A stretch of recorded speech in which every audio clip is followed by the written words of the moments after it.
시록 강의 17번째 시간입니다. 박총 작가님이 쓰신 욕쟁이 예수라는 책이 있습니다.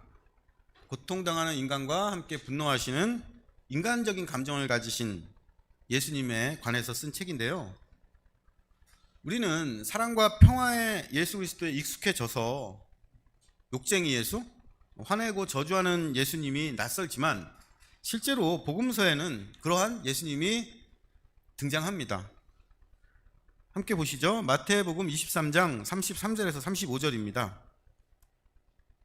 제가 낭독하겠습니다. 뱀들아, 독사의 새끼들아, 너희가 어떻게 지옥의 판결을 피하겠느냐? 그러므로 내가 너희에게 선지자들과 지혜 있는 자들과 서기관들을 보내매 너희가 그 중에서 더러는 죽이거나 십자가에 못 박고 그 중에서 더러는 너희 회당에서 채찍질하고 이 동네에서 저 동네로 따라다니며 박해하리라. 그러므로 의인 아벨의 피로부터 성전과 제단 사이에서 너희가 죽인 바랴가의 아들 사가랴의 피까지 땅 위에서 흘린 의로운 피가 다 너희에게 돌아가리라. 예수님의 말씀입니다. 예수님이 여기서 뱀들아, 독사의 새끼들아 하십니다. 여기에 대해서 욕쟁이 예수의 그 박총 작가는 이렇게 설명을 했습니다. 예수님이 입에 올린 독사의 자식들은 날로 번역하면 뱀새끼란 말이 되고 한국식으로 번안하면 개새끼가 아니겠는가? 십자가에서 죽은 어린양 예수가 야, 이 개새끼들아 라고 하는 상황, 이게 접수가 되는가? 박총 작가의 지적대로 뱀들아, 독사 새끼들아는 아주 심한 욕입니다. 게다가 예수님은 이 뒤에 지옥의 심판을 받으라는 저주까지 덧붙이셨어요. 이 말씀에서 우리가 예수님도 욕하고 저주하는데 우리도 욕하고 저주하는 게 당연하지, 이런 교훈을 얻으면 안 됩니다. 이건 옳지 않은 해석 같아요. 예수님께서 누구에게 왜 이렇게 분노하셨는지, 또 예수님께서 평소 하시지 않던 욕과 저주를 통해서 강하게 경고하시려고 했던 그게 과연 뭔지를 아는 게 중요하겠죠. 이 본문에서 예수님께서 뱀들아, 독사의 새끼들아 하신 사람들은 바리새인과 서기관, 선생이면서 지도자라고 존경받았던 사람들입니다. 그런데 이 사람들은 말만 할 뿐 행하지 않고 자기들도 지키지 못할 율법을 기준으로 이걸 지키지 못하는 사람을 죄인으로 만드는 위선과 악을 저질렀습니다. 그런데 예수님께서 정말 분노하신 건 이들의 위선과 악이 아니라 이 사람들이 의인들에게 저질렀던 폭력과 살인입니다. 하나님께서 위선과 악을 저지르는 자들을 가르치기 위해서 선지자들, 지혜 있는 사람들, 말씀을 기록하는 서기관들, 다시 말하면 하나님의 뜻을 전하는 의인들을 보내셨어요. 그런데 악한 사람들은 이 의인들의 말을 듣지 않을 뿐 아니라 이들을 죽이고 십자가에 못 박고 채찍질하고 따라다니며 박해했습니다. 자신들만 하나님의 말씀과 교훈을 듣지 않은 게 아니라 진리를 전하는 그 사람들을 죽이고 박해해서 다른 사람들도 하나님의 말씀을 듣고 배우고 따르지 못하게 했고, 사람들로 하여금 이렇게 의인을 따르면, 의인의 삶을 살면 이렇게 삶이 망한다 겁주고 협박했던 거죠.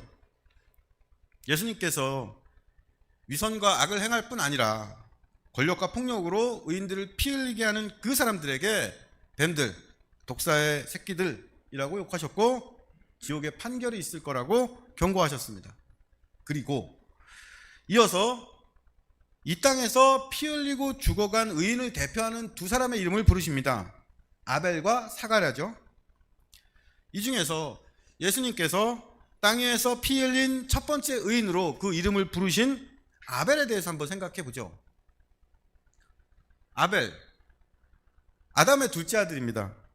아벨의 형 가인이 태어났을 때 어머니 하와는 하나님 덕분에 내가 아들을 낳았다 이러면서 하나님을 찬양했어요. 그런데 둘째 아들 아벨이 태어났을 때는 아무 얘기가 없습니다. 둘째니까 출산에 기쁜 감격이 덜했을 수도 있지만 또 한편으로 생각해 보면 둘째가 첫째 가인보다 더 나은 거, 특별한 거, 뛰어난 점이 없기 때문에 특별히 새롭게 찬양할 것도 없지 않았나 생각이 됩니다. 형 가인은 아버지 아담의 가업을 이어받아서 농부가 됩니다. 아벨은 양을 기르는 목자가 되죠. 그런데 양치는 일은 집을 떠나서 목초지를 찾아서 떠돌아 다녀야 되는 고되고 외로운 일입니다. 이렇게 형보다 덜 환영받고 더 힘들게 사는 아벨이었지만 하나님께서는 형과 함께 아벨이 예물을 드렸을 때 아벨의 것만 받으셨어요. 이렇게 하나님께서는 아벨의 삶이 의롭다 인정해 주셨습니다. 그런데 하나님과 아벨의 친밀한 관계, 아벨의 의로운 삶을 질투하고 분노한 형 가인은 동생 아벨을 아무도 없는 들로 데리고 나가서 죽이죠. 가인이 아벨을 들로 데리고 나갑니다. 이건 자기 혼자서 아벨을 죽일 수 있다고 계산했기 때문이죠. 아벨이 형 가인보다 덩치가 더 크고 힘이 강했다면 들에서 쉽게 살해당하지 않았을 겁니다. 이렇게 첫 번째 살인의 희생자, 처음으로 이 땅에서 피 흘리며 죽은 아벨은 하나님께서 그 예물을 받으셨던 의인이면서 폭력의 희생자, 형보다 약한 동생이었습니다. 성경은 첫 번째 죽음인 아벨의 죽음에서 의인이 피 흘리는 인간의 역사, 땅의 역사가 시작되었다고 증언합니다. 첫 번째 살인이 기록된 창세기 4장을 보면서 우리는 인간의 악과 폭력에 탄식하면서 한편으로는 아벨이 들에서 가인에게 맞아 죽고 있을 때 아벨의 예물을 받으셨던 그 하나님은 뭐 하고 계셨던 걸까? 질문하게 됩니다. 그리고 이 질문은 인류 역사 모든 시대에 반복되는 질문입니다.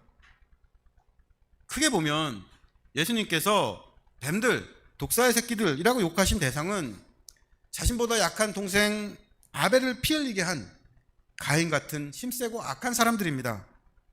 근데 우리는 어떨 때 욕합니까? 화가 날 뿐 아니라 답답할 때, 나쁜 상황과 어떤 사람을 당장 어쩌지 못할 때 욕을 하죠.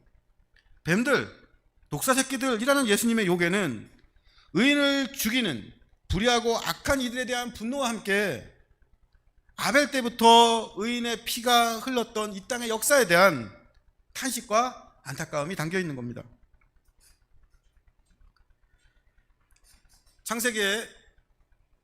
창세기에서는 의인 아벨의 죽음을 전합니다. 그리고 역사 속에서 의인이 피 흘리고 죽음당하는 일은 반복되고 의인들이 피 흘리는 불의한 역사와 정의로운 하나님이라는 해결하기 어려운 문제를 우리가 만나고 또 이것 때문에 신앙을 잃어버리는 사람들도 생겨납니다. 그런데 성경의 마지막인 요한계시록에 인간의 역사에 담긴 하나님의 뜻과 비밀을 상징하는 7 봉인된 두루마리가 나오고 이 두루마리의 5번째 봉인이 떼어졌을 때 의인의 피와 하나님의 정의라는 문제에 대한 기도와 답변이 나오죠. 지난주 7 봉인된 두루마리의 처음 4개의 봉인이 떼어지면서 일어나는 사건들을 살펴봤습니다. 4개의 봉인이 떼어지면서 등장하는 흰색, 붉은색, 검은색, 청황색 말을 탄 4기사는 인류의 역사에서 반복되는 전쟁과 기근과 죽음과 폭력을 상징한다고 말씀을 드렸죠. 이것을 통해서 우리는 7 봉인된 두루마리에 나오는 그 사건들이 시간 순서대로 일어나는 일들이 아니라 인류 역사에서 반복적이고 점진적으로 발생하는 비극이라는 걸 알 수 있었습니다. 그리고 5번째 봉인이 떼어지죠. 오늘 본문입니다. 요한계시록 6장 9절입니다. 5째 인을 떼실 때에 내가 보니 하나님의 말씀과 그들이 가진 증거로 말미암아 죽임을 당한 영혼들이 제단 아래에 있어. 5번째 봉인이 떼어졌을 때 하늘의 장면이 나옵니다. 하늘에서 죽임당한 영혼들이 제단 아래에 있는 거예요. 여기에 나오는 영혼은 몸에 반대되는 의미의 영혼이 아니라 몸과 마음, 의지를 모두 합친 통합적인 인격을 의미하는 영혼입니다. 그래서 이 땅에 있었던 일에 대한 기억과 감정이 그대로 있고 큰 소리로 기도하고 또 옷도 입죠. 그런데 이 사람들이 왜 죽임을 당했습니까? 하나님의 말씀과 그들이 받은 증거 때문에 죽임당했습니다. 요한계시록을 시작하는 요한계시록 1장 2절에서 요한사도가 증언하는 것이 하나님의 말씀과 예수 그리스도의 증언이었고 요한 사도가 반모섬에 유배되었던 것도 하나님의 말씀과 예수를 증언했기 때문입니다. 뒤에 가서 요한계시록 12장에서 용과의 전쟁이 나오는데 이때 용과 싸우는 사람들은 하나님의 계명, 하나님의 말씀과 예수의 증거를 가진 사람들이었습니다. 또 요한계시록 20장에 예수 그리스도와 1000년 동안 왕노릇할 사람들이 나오는데 이 사람들은 예수를 증언함과 하나님 말씀 때문에 목배임 당한 사람들입니다. 하나님께서 사람들에게 이 땅에 그분의 뜻을 알리시는 것이 하나님 말씀입니다. 이 하나님의 말씀이 인간의 몸으로 오신 예수 그리스도의 십자가 부활을 통해서 최종적으로 확정되었습니다. 십자가에서 죽고 부활하신 예수님이 하나님의 최종적인 말씀이면서 예수 그리스도가 그리스도 구원자인 것을 믿는 사람들이 성령의 인도하심으로 하나님의 말씀과 예수 그리스도의 구원을 전하는 증인들이 되죠. 그런데 하나님의 말씀과 예수 그리스도의 구원은 또한 이걸 증언하는 일은 이 세상의 힘과 법칙을 거스르는 일이기 때문에 이 증인들은 하나님의 아들이 어린 양이 되어서 죽임당한 것처럼 이 세상에서 환영받지 못하고 인정받지 못하고 죽임당합니다. 우리는 요한계시록 4장 5장에서 하나님의 말씀과 그들이 받은 증거를 증언하다 죽임당한 사람들이 하나님의 보좌 곁에서 하나님의 영광과 능력을 찬양하는 걸 봤습니다. 그런데 6장에서는 이 사람들이 하나님의 보좌가 아니라 어디에 있습니까? 제단 아래에 있어요. 제단은 이 땅에 사는 인간들이 하나님의 임재를 경험하고 예배드리기 위해서 땅에 세운 특별한 공간입니다. 하나님은 언제 어디서나 계시지만 인간은 하나님을 언제 어디서나 만나고 경험할 수 없기 때문에 이 땅에 특정한 곳을 정해서 거기에 제단을 쌓고 특별한 시간을 들여서 거기에서 하나님과 소통하죠. 홍수 후에 노아가 제단을 쌓았고 고향을 떠나 여행했던 아브라함과 나그네처럼 떠돌았던 야곱이 인생의 중요한 고비에서 하나님을 만났을 때마다 제단을 쌓았습니다. 광야를 여행하던 이스라엘 민족들은 성막의 제단을 통해서 그들과 함께 하시는 하나님을 만나고 예배했죠. 이렇게 제단은 땅에 있는 인간이 하나님을 만나는 공간이에요. 그래서 하늘의 사람들에게는 제단이 필요 없습니다. 왜냐하면 이들은 이미 땅을 떠나서 하늘의 삶을 살면서 하나님의 온전한 임재를 누리고 찬양하는 하늘의 존재이기 때문이죠. 그런데 이 사람들이 제단 아래 있어요. 왜일까요? 이것은 하늘의 사람들이 땅의 제단에서 하나님께 간구하는 사람들, 이 땅의 사람들을 위해서 또한 이들과 함께 하나님께 기도한다는 것을 알려줍니다. 하나님의 말씀과 예수 그리스도를 증언하다 죽임당한 하늘의 사람들이 하늘의 제단에서 이 땅을 위해서, 이 땅의 사람들을 위해서 어떤 기도를 드리고 있을까요? 요한계시록 6장 10절입니다. 큰 소리로 불러 이르되 거룩하고 참되신 대주제여 땅에 거하는 자들을 심판하여 우리 피를 갚아주지 아니하시기를 어느 때까지 하시려 하나이까 하니.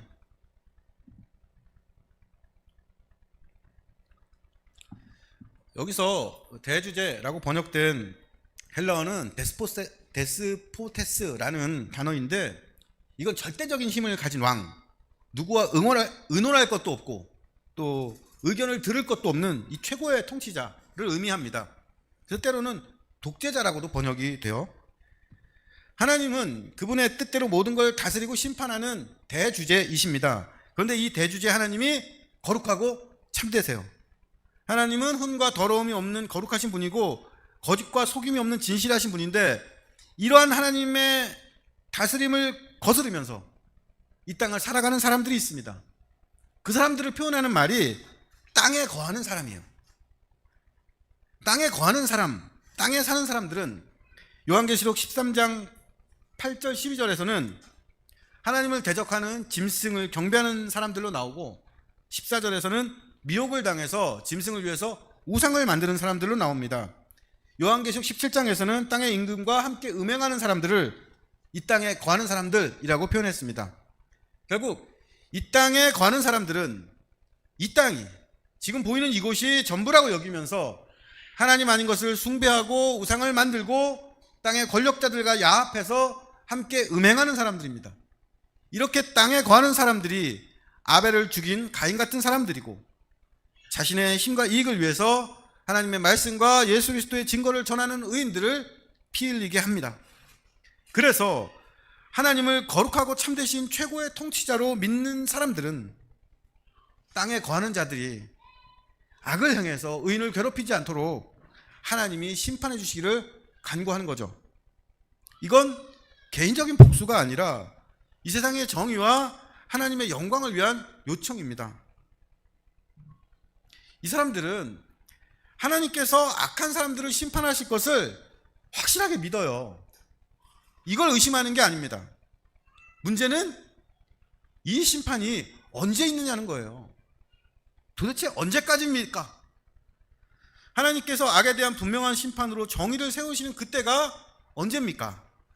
하나님의 참으심과 침묵이 너무 길어져서 지금 땅에서 하나님의 말씀을 지키고 예수 그리스도를 따르는 사람들이 너무 고통받고 있지 않습니까? 억울한 죽음이 너무 많이 생기지 않습니까? 이것이 이 땅의 역사, 의인이 피 흘리는 세상에 대한 하늘의 재단에서 드려지는 간구와 탄원이에요. 근데 여기서 중요한 건 의인을 피 흘리게 하는 이 땅을 심판해달라는 이 간구는 세상 속에서, 역사 속에서 정의를 실현해달라는 요청이지 세상과 역사 자체를 없애달라는 요청이 아닙니다. 비유하면 이런 거예요. 축구 경기를 하는데 한쪽 팀에서 심하게 반칙을 합니다. 이때 다른 팀에서 심판에게 막 항의를 하는 건 반칙한 선수를 경고하고 퇴장시켜서 경기의 질서를 바로잡아 달라는 거지 축구 경기 자체를 없애달라는 거 아니죠. 마찬가지로 하나님의 말씀과 증거 때문에 죽임당한 사람들은 하늘의 재단에서 의인의 피를 흘리게 하는 이 땅의 지배자들을 심판해달라고 간구하는 거지 이 세상 자체를 없애달라, 역사를 끝장내달라 요청하는 건 아닙니다. 네 개의 봉인이 상징하는 전쟁과 폭력과 기근과 죽음처럼 다섯 번째 봉인이 상징하는 의인의 피 흘림과 이를 심판해달라는 간구도 역사 안에서, 세상 속에서 실현되는 겁니다. 이 기도에 대한 하나님의 응답이죠. 6장 11절입니다. 각각 그들에게 흰 두루마기를 주시며 이르시되 아직 잠시 동안 쉬되 그들의 동무 종들과 형제들도 자기처럼 죽임을 당하여 그 수가 차기까지 하라 하시더라. 하나님께서 이 땅의 악인들을 심판해 달라고 간구하는 사람들에게 흰 두루마기를 주세요. 두루마리, 두루마기 이렇게 비슷한 단어가 나와서 헷갈리는데 하나님께서 이들에게 주신 건 희고 긴 옷, 흰 두루마기입니다. 사대교회에 보낸 편지에서 예수님과 동행한 사람들이 입었던 것이 흰 옷이죠. 라오디게아 교회에 보낸 편지에서 그들의 삶으로 사서 입으라고 했던 것도 흰 옷입니다. 이렇게 흰 옷은 올바른 행위, 하나님께 인정받는 의로움을 상징하죠. 그래서 하나님께서 심판을 간구하는 사람들에게 흰 두루마기를 주셨다는 건 이들의 간구가 옳다고 인정하신다는 의미가 됩니다. 쉽게 말하면 하나님께서 의인의 피를 갚아달라는 너희의 간구가 옳다, 그 심판이 너무 늦는 것 같아서 안타까워하는 너희들 마음이 맞다, 내가 그렇게 하겠다 말씀하신 것과 같은 뜻입니다. 악한 자들을 심판해달라는 그 간구는 하늘에서도 드려지는 간구, 하나님께서도 옳다고 인정하시는 기도입니다. 하늘과 땅에서 함께 드려져야 하는 중요한 기도죠. 이 기도는 하나님이 거룩하고 참되신 통치자라고 믿는 신앙과 이 땅에서 피 흘리고 고통당하는 사람들에 대한 공감과 연민에서 시작되고 드려지는 기도입니다. 하늘에서 이 기도를 드리는 사람들은 이 땅에서 이미 비극을 겪은 사람들이에요. 이제는 이 땅의 비극과는 직접 상관이 없는 하늘의 사람들입니다. 그럼에도 이들은 땅에서 지금 피 흘리고 있는 그 의로운 사람들 때문에 하늘에서 가슴 아파하며 하나님께 간구하죠. 다시 말하면 지금 나와 상관없는 악이라도 함께 고통스러워하는 것이 하나님의 말씀과 예수 그리스도를 증언하는 사람들의 마음입니다. 그런데 하나님께서는 이들에게 흰 두루마기를 주시면서 이들의 기도를 옳다 인정하셨지만 아직이라고 말씀하시고 잠시 쉬라고 하십니다. 심판을 간구하는 그 기도가 옳지만 심판은 하나님의 영역이고 이 심판이 아직 보류되어 있으니 하나님께서 하실 일을 기다리고 쉬라는 거죠. 그러면서 하늘에서 간구하는 이 사람들과 같은 사람들, 그 친구들과 형제들이 지금도 이 땅에서 하나님의 말씀과 예수 그리스도를 증거하고 있고 이들도 하늘에 있는 사람들처럼 죽임을 당할 거라고 말씀하시면서 이 죽음이 밑빠진 독에 물 붓는 것처럼 헛된 일이 아니라 체험을 향해 가는 일, 하나님의 역사를 완성하는 일이라고 알려주십니다. 이렇게 다섯 번째 봉인은 하나님의 말씀과 예수 그리스도를 증언하는 이 사람들로 이 땅과 하늘이 연결되어 있다는 걸 알려줍니다. 의인들이 피 흘며 죽는 것이 이 땅의 역사입니다. 이건 당연한 일도 아니고 하나님의 뜻도 아니에요. 그런데 움직일 수 없는 현실입니다. 그래서 하늘에 있는 의인들도 안타까워하면서 기도하고 있는 거죠. 불의와 비극이 있는 게 현실입니다. 이걸 인정합니다.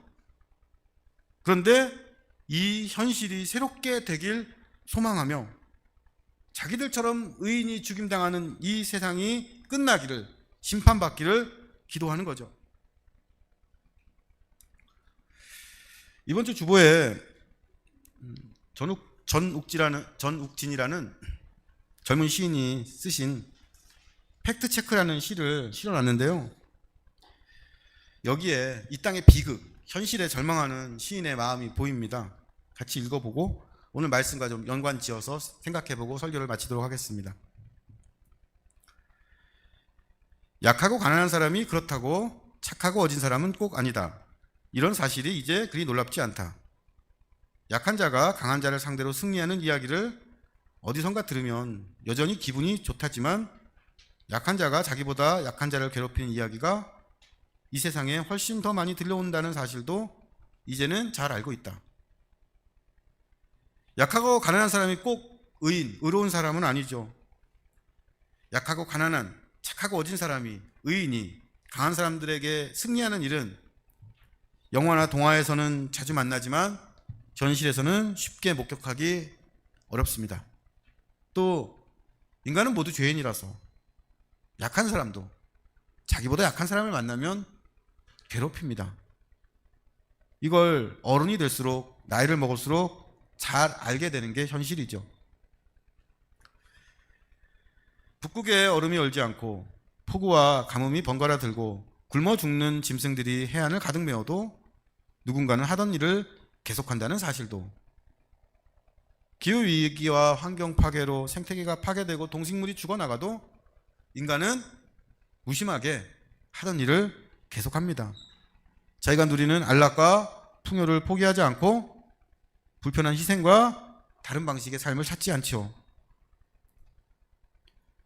강한 자는 날로 강해지고 약한 자는 날로 더 약해져서 놀림과 버림을 동시에 받는 누군가가 이 세상에 존재한다는 사실도, 이 땅은 심판받지 않는 것 같습니다. 그래서 강한 사람은 더 강해지고 약한 사람은 더 약해져서 부익부 빈익빈 양육강식의 시대는 더 심해지고 가난하고 약한 사람들에 대한 조롱과 차별이 노골적으로 나타나서 어떤 사람들은 평생 놀림과 버림을 받으면서 이 세상을 살아갑니다. 이것이 시인이 매일 만나는 사실, 현실이에요. 시인은 이런 절망적인 상황이 사실인지 팩트를 체크해 봤는데 팩트예요. 그래서 이 시의 제목이 팩트 체크인 겁니다. 그러면 남는 게 뭡니까? 그냥 다 같이 망하는 거죠. 이런 세상 빨리 끝나버려라 저주하면서 희망 없이 사는 겁니다.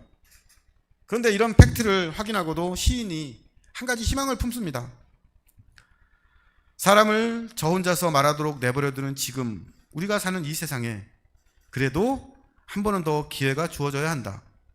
뭔가 마음으로 외치며 사는 이들도 분명 이 세상에 있다는 그 믿음 하나는 사실. 시인은 사람이 사람들을 외면하고 혼자서 말하도록 버려두는 그 세상에서 그래도 이 세상에 한 번 더 기회가 주어져야 한다면서 뭔가 마음을 다해서 외치는 어떤 사람들이 있다고, 그 사람들 때문에 세상은 망하지 않고 다시 기회를 갖게 될 거라고 믿습니다.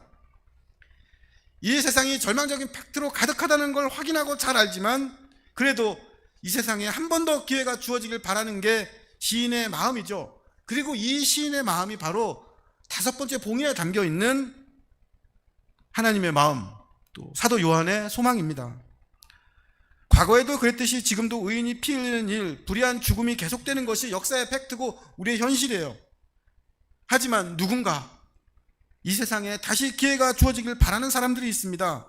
하나님의 말씀과 예수 그리스도의 증거를 전하는 하늘과 땅의 의인들입니다. 큰 소리로 기도하는 이들을 통해서 하늘과 땅은 연결되고 이 세상의 불의가 심판받고 세상이 새로워지길 소망하는 공동체가 생겨납니다. 그래서 우리는 역사의 끝은 알 수 없지만 지금 우리가 무슨 기도를 해야 되는지는 알게 돼요.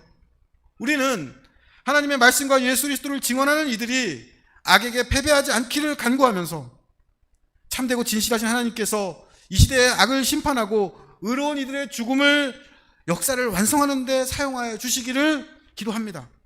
그리고 이 기도와 함께 우리 자신도 하나님의 말씀과 예수 그리스도의 증거를 삶으로 나타내는 증인이 되기를, 하늘의 제단에서 기도하는 이들과 같은 친구요 형제 자매로 이 땅에서 의인의 삶을 살기를 소망합니다. 말씀 기억하시면서 기도하는 시간 갖죠. 참되고 거룩하신 대주제 하나님께서